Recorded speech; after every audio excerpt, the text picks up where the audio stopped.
सभा का शीतकालीन सत्र का समापन हो गया है और आज अंतिम दिन भी सदन में मुद्दों की भरमार रही। विपक्ष ने छात्रवृत्ति के मुद्दे को जोरदार तरीके से उठाया तो वहीं विपक्ष के सभी सवालों का जवाब सीएम हेमंत सोरेन ने दिया और कहा कि सरकार के कार्यकाल का जिनको आईना दिखाना था वो सदन से गायब है।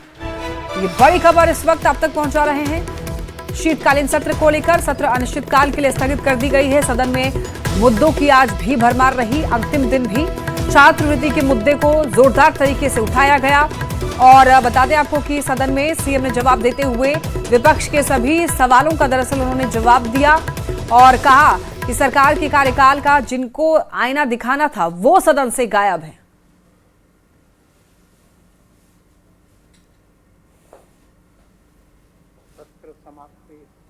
अध्यक्ष महोदय, यह सत्र शुरू होने से लेकर अब तक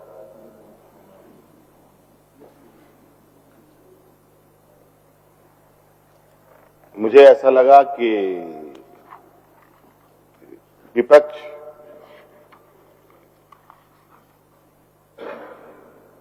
आज गायब होने के पीछे कारण यह भी है कि इनके पास कोई ना मुद्दा रहा है, ना कोई तर्क रहा है इस राज्य के प्रति, ना इनकी कोई संवेदनाएं हैं और ना इनके पास कोई सवाल है।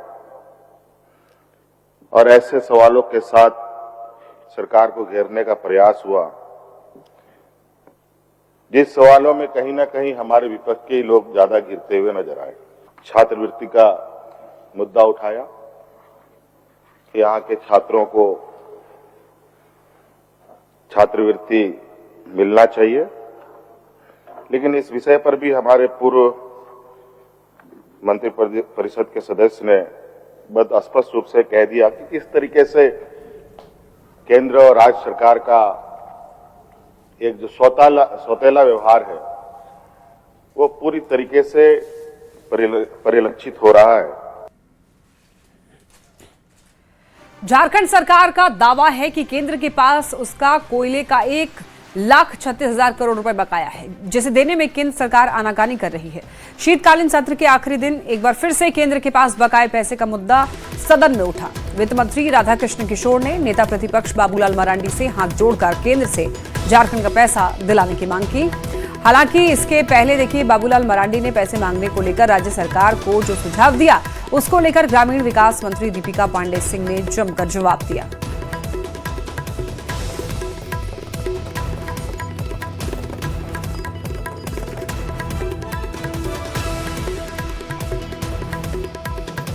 देखिए केंद्र के पास झारखंड का बकाया पैसा है, ऐसा जेएमएम का कहना है और ये मुद्दा इस बार भी सदन में उठा।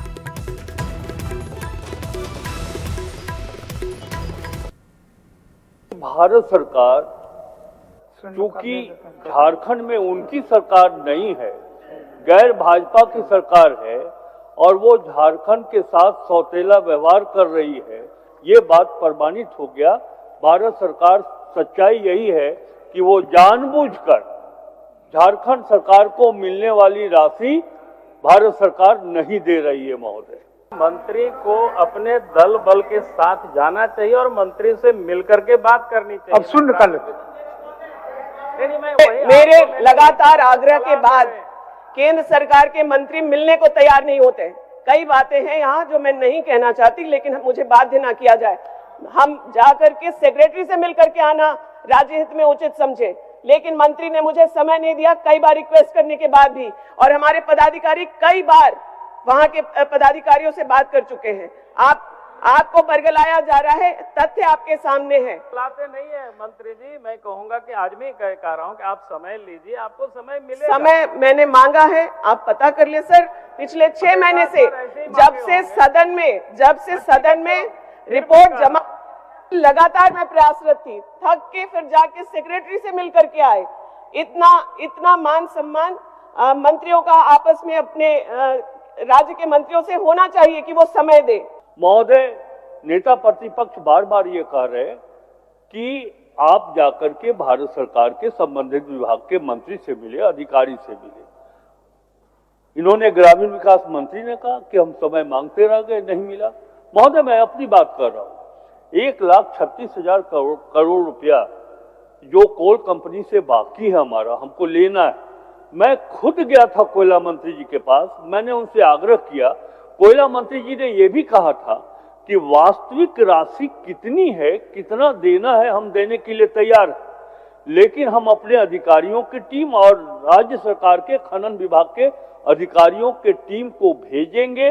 दोनों मिलकर के वास्तविक राशि क्या है ये पता कर लेंगे और तब हम पैसा झारखंड को देंगे। महोदय, अभी तक वो टीम गठित नहीं हुई।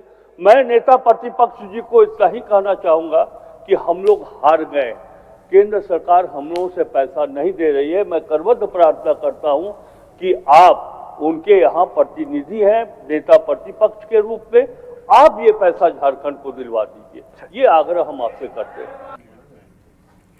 धनबाद में पिछले 10 दिनों से जारी जहरीली गैस रिसाव का अब तक कोई समाधान नहीं हो सका। इस गैस रिसाव की चपेट में अब केंदुआडीह पुलिस थाना भी आ गया है, जिसको शिफ्ट करने की तैयारी शुरू कर दी गई है।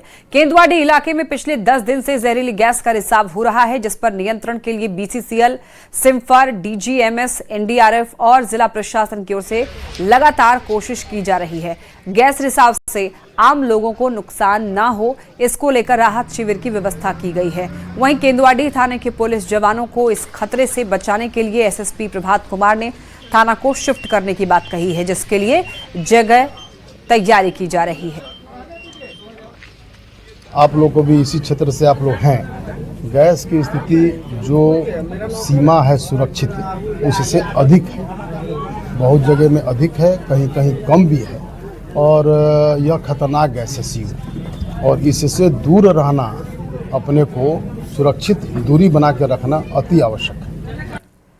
केंदुआडीह गैस रिसाव मामले में प्रशासन एक्शन मोड में है। रांची से सीएमपीडीआई यानी कि central mine planning and design institute limited की विशेषज्ञ टीम यहां पर मेजरमेंट के लिए स्थल पर पहुंची और ड्रोन तकनीक से माप शुरू की। रिपोर्ट आने में 15 से 20 दिन का समय लगेगा। अभी